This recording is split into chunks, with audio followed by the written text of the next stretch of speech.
Halo semuanya, perkenalkan saya Fairuzia Iftihara Himanita dan di sini saya akan menjelaskan mengenai chapter 3 yaitu mengenai processes. Baik, mari kita lanjut ke slide berikutnya. Jadi, pertama-tama saya akan menjelaskan mengenai konsep dari proses itu sendiri. Sebelum membahas lebih dalam, mari kita mulai dari pertanyaan yang paling mendasar, yaitu apa itu proses?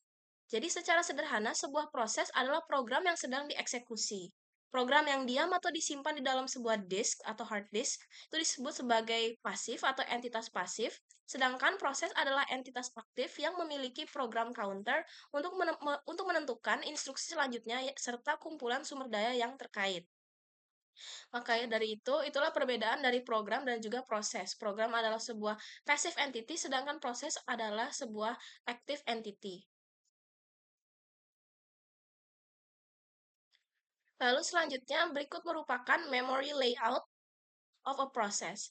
Sekarang, saat sebuah proses berjalan di memori, ia akan dibagi menjadi beberapa bagian atau menjadi beberapa sections. Seperti yang terlihat pada gambar, terdapat 4 section yang berbeda, yaitu text section, data section, heap section, dan juga stack section. Untuk text section ini sendiri yang terletak di paling bawah, itu berisi kode instruksi yang dieksekusi dan dengan ukuran yang tetap. Lalu di atasnya terdapat data section, yang dimana ini merupakan tempat penyimpanan variabel global yang juga berukuran tetap. Lalu terdapat heap section, yaitu memori yang dialokasikan secara dinamis ketika runtime sedang berjalan.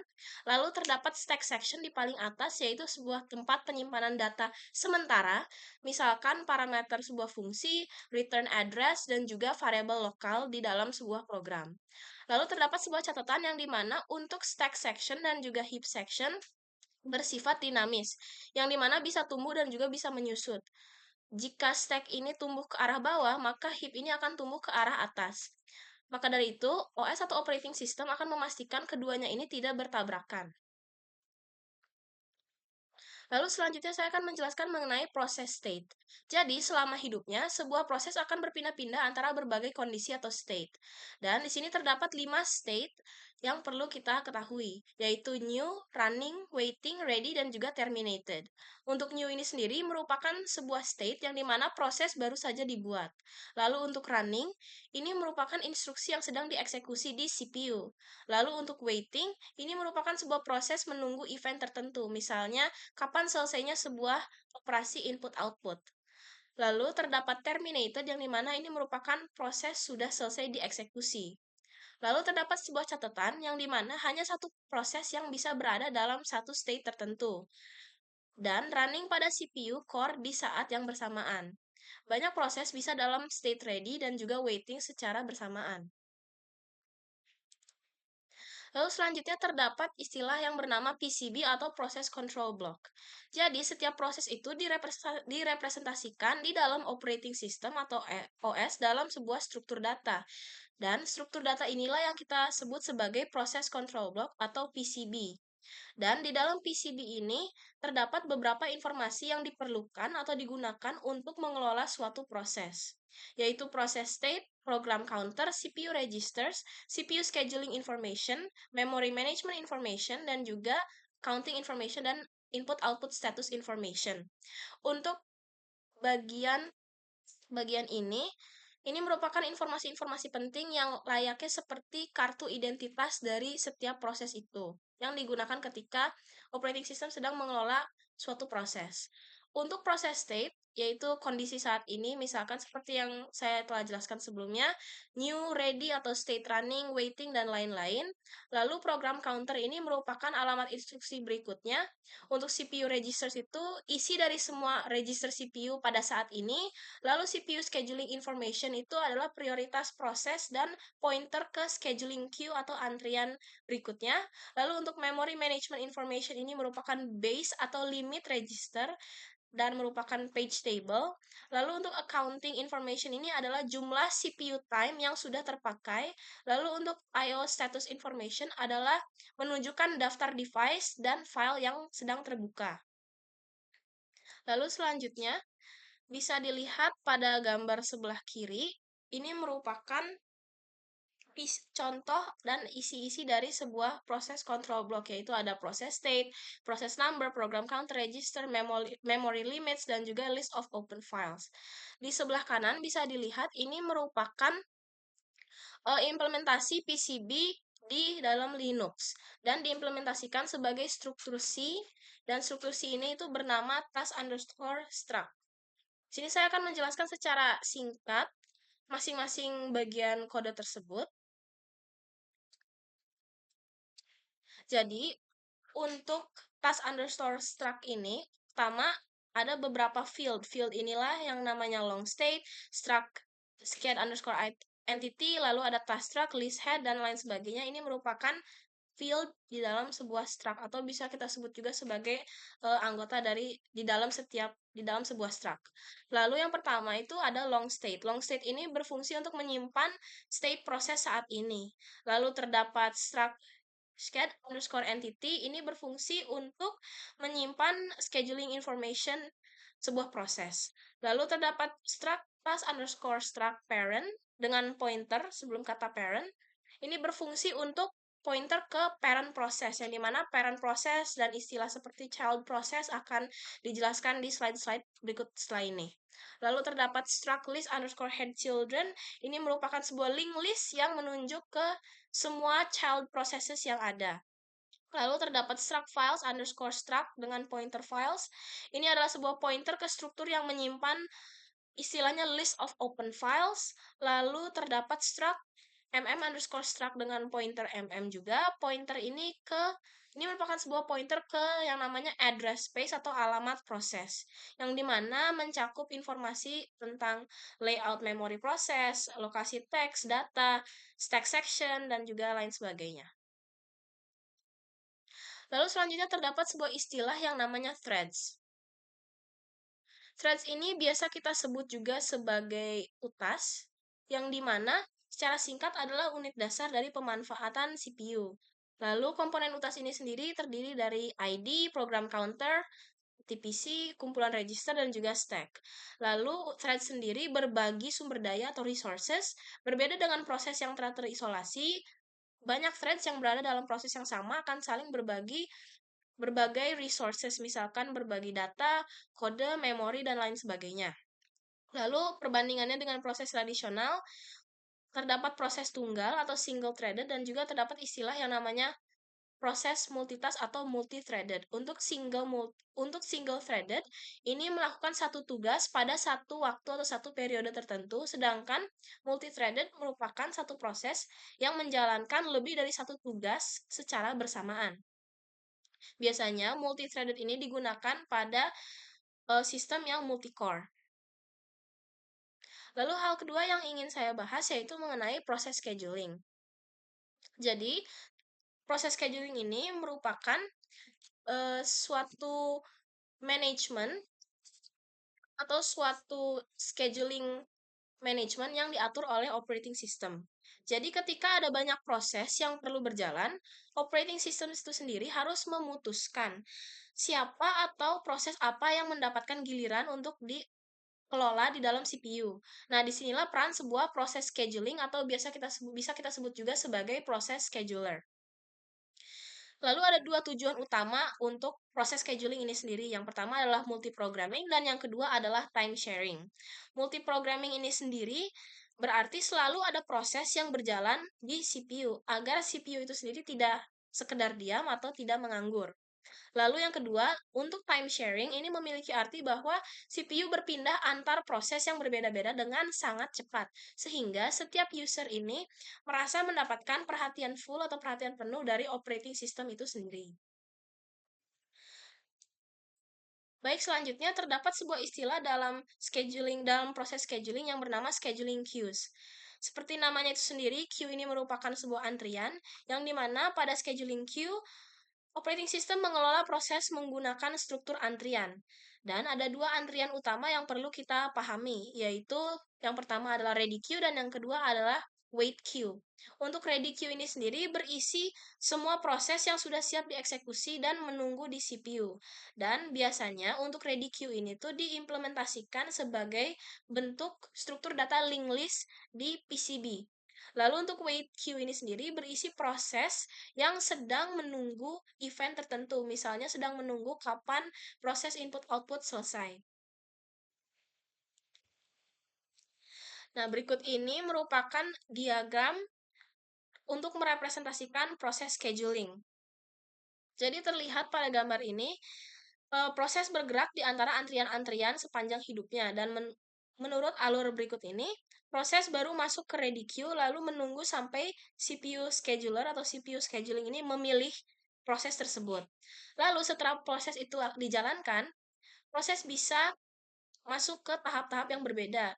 Yang pertama bisa mengajukan IO request, lalu masuk ke IO wait queue, atau bisa masuk ke dalam time slice expired, yang dimana time slice habis atau kena interupsi, yang dimana akan dikembalikan ke state ready queue.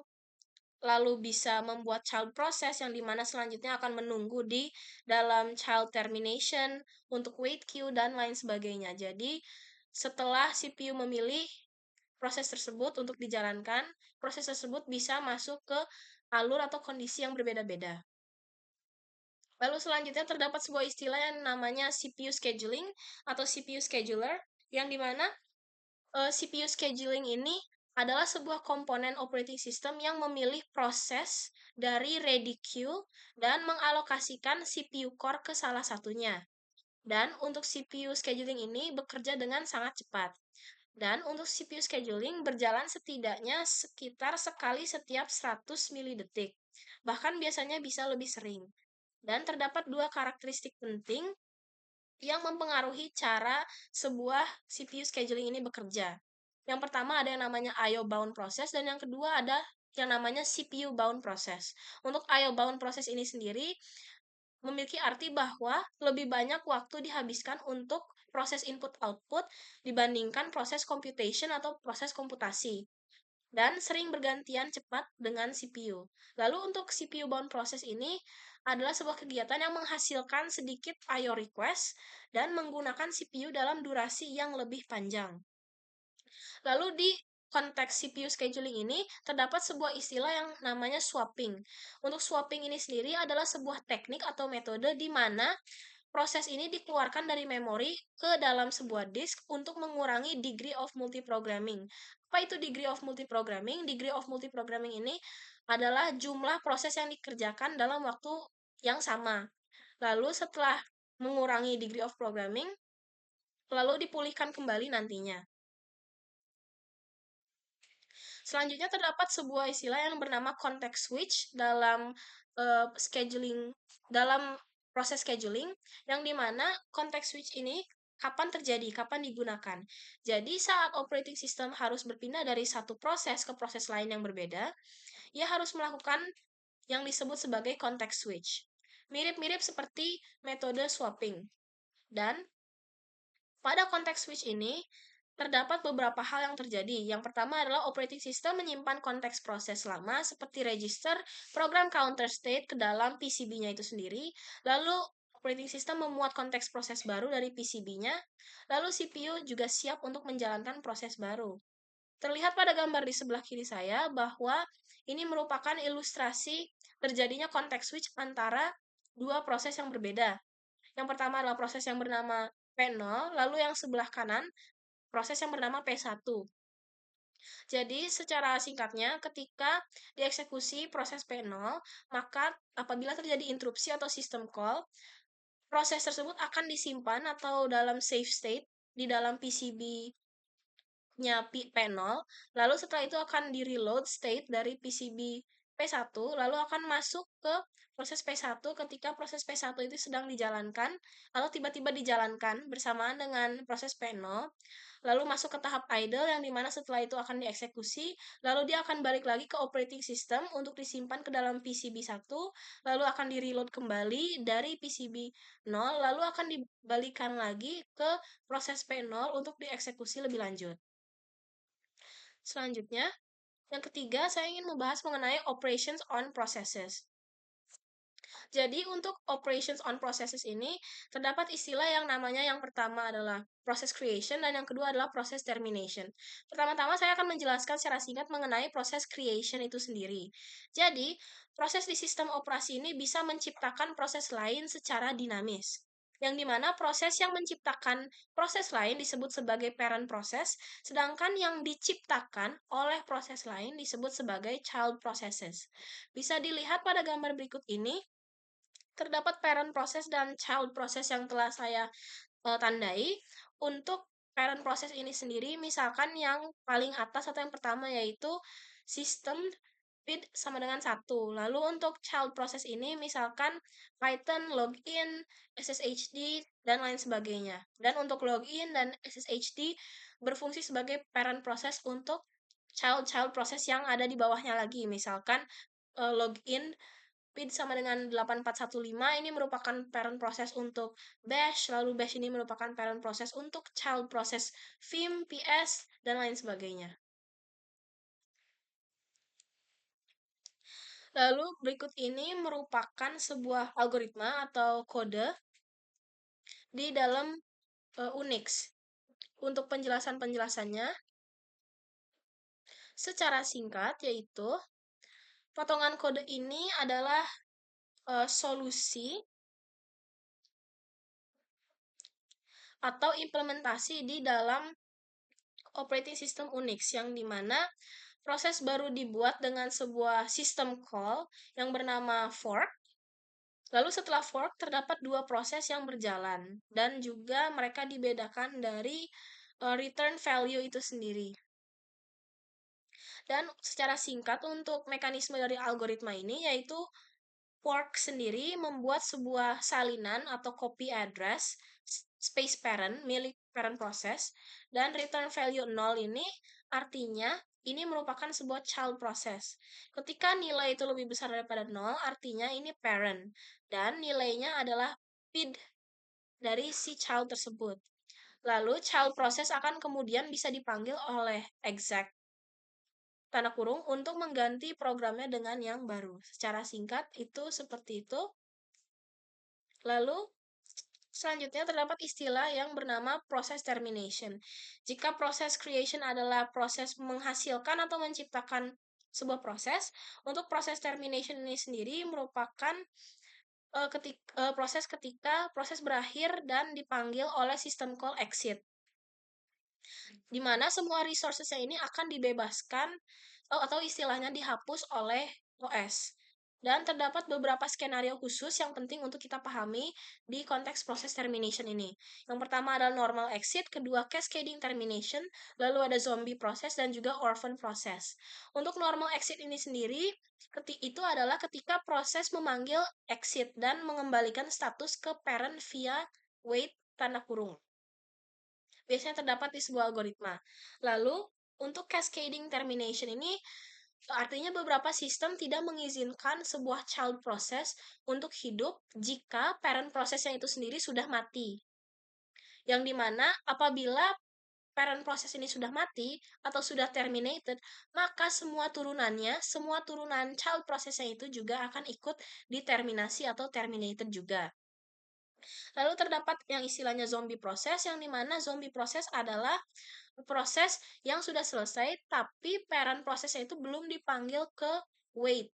Dan entry untuk parent prosesnya itu masih ada di dalam proses table. Jadi, parent prosesnya masih dalam keadaan atau state menunggu. Lalu terdapat orphan proses yang dimana ini adalah proses yang parent prosesnya sudah mati tanpa memanggil wait atau tanpa berada dalam keadaan wait. Untuk orphan proses ini sendiri biasa kita temukan atau diimplementasikan di Unix atau Linux dan diadopsi oleh init atau systemd. Biasa kita sebut sebagai itu di algoritma. Lalu selanjutnya saya akan menjelaskan mengenai IPC atau biasa kita sebut juga sebagai interprocess communication, yang dimana interprocess communication ini adalah mekanisme yang memungkinkan proses-proses untuk saling bertukar data dan resources lainnya dan melakukan sinkronisasi aktivitas mereka. Lalu IPC ini bergantung pada dua kategori proses, yaitu independent process dan juga cooperating process. Kenapa? Karena tidak semua proses itu dapat bekerja sendiri.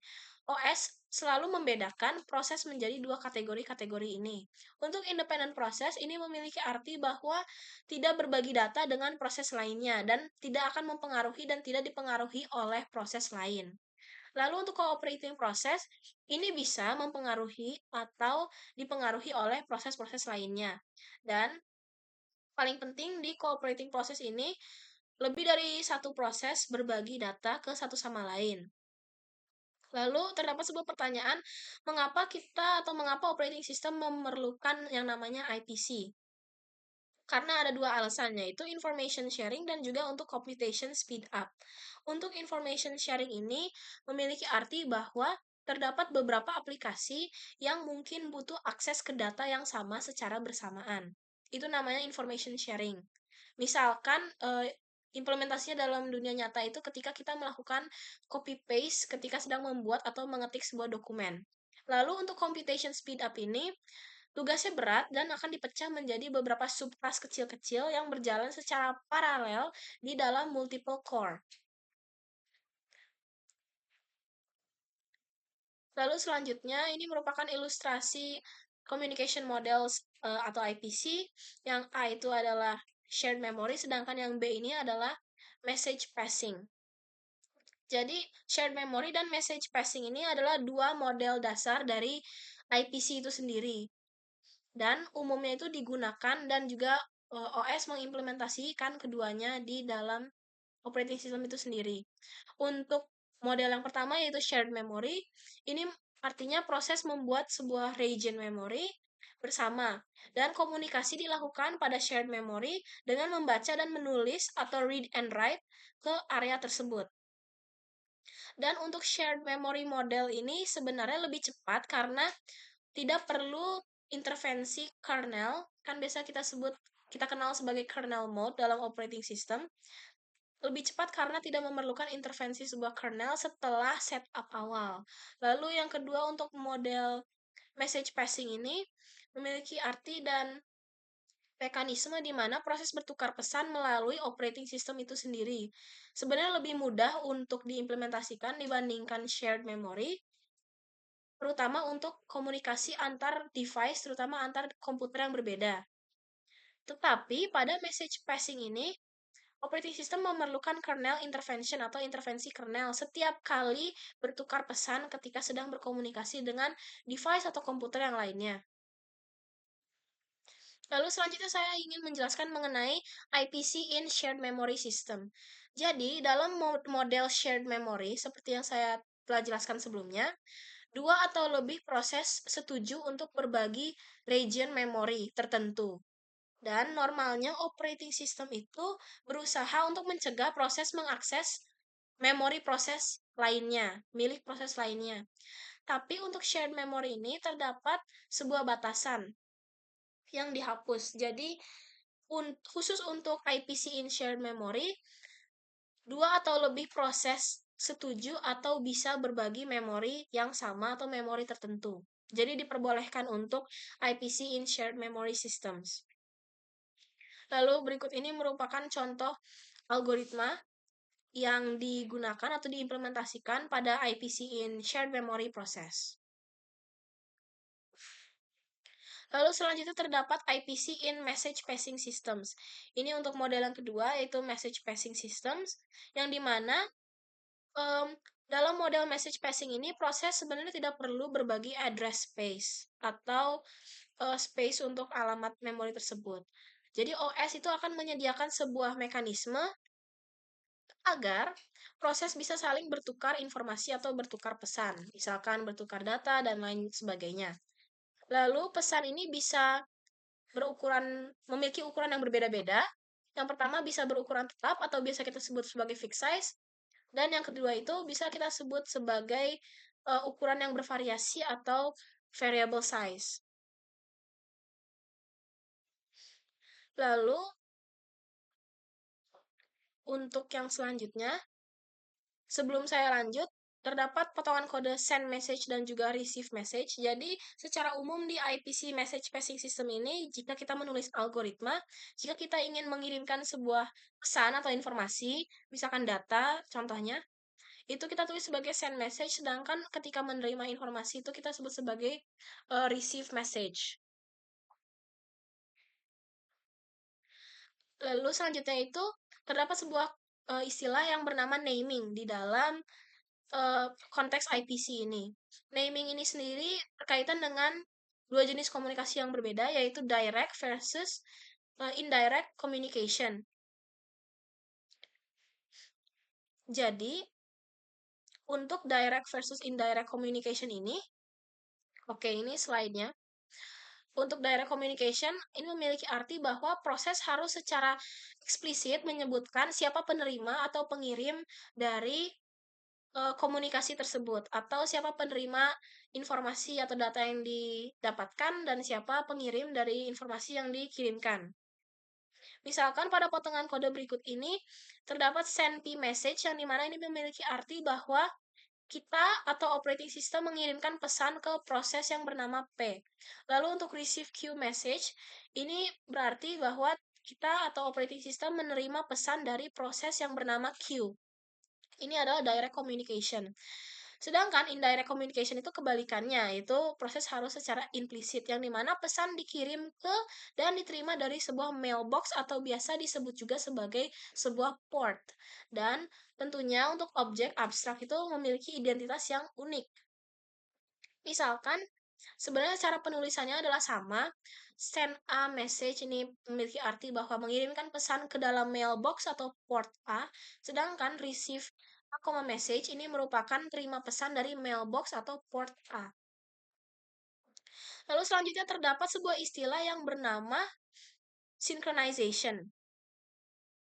Untuk proses synchronization ini sendiri, terdapat 4 kombinasi yang perlu kita pahami baik-baik.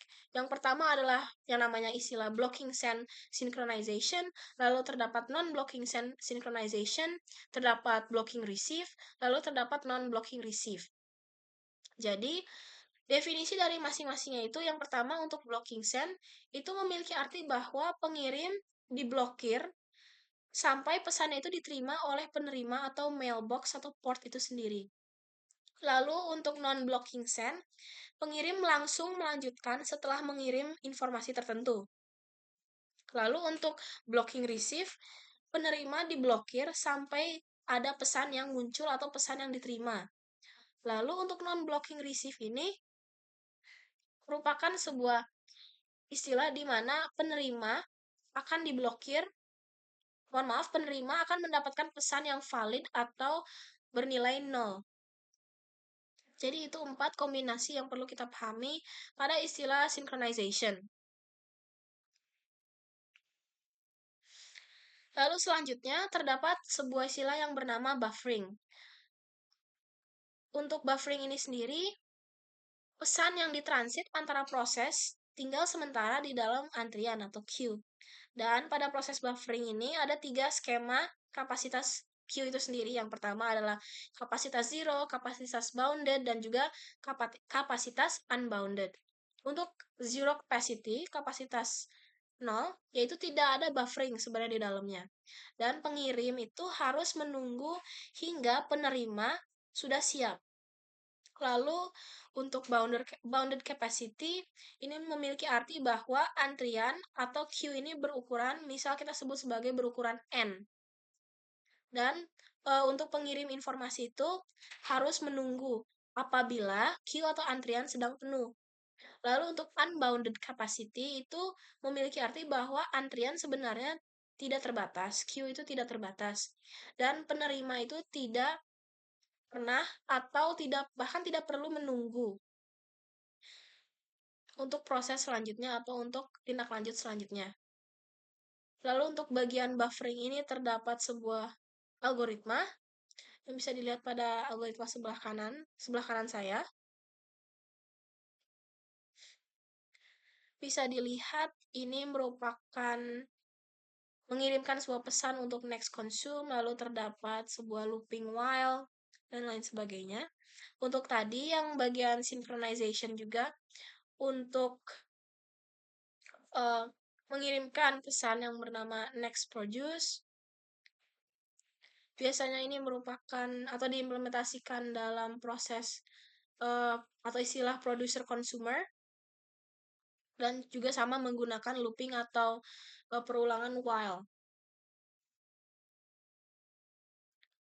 Lalu selanjutnya, saya ingin menjelaskan mengenai contoh-contoh IPC systems.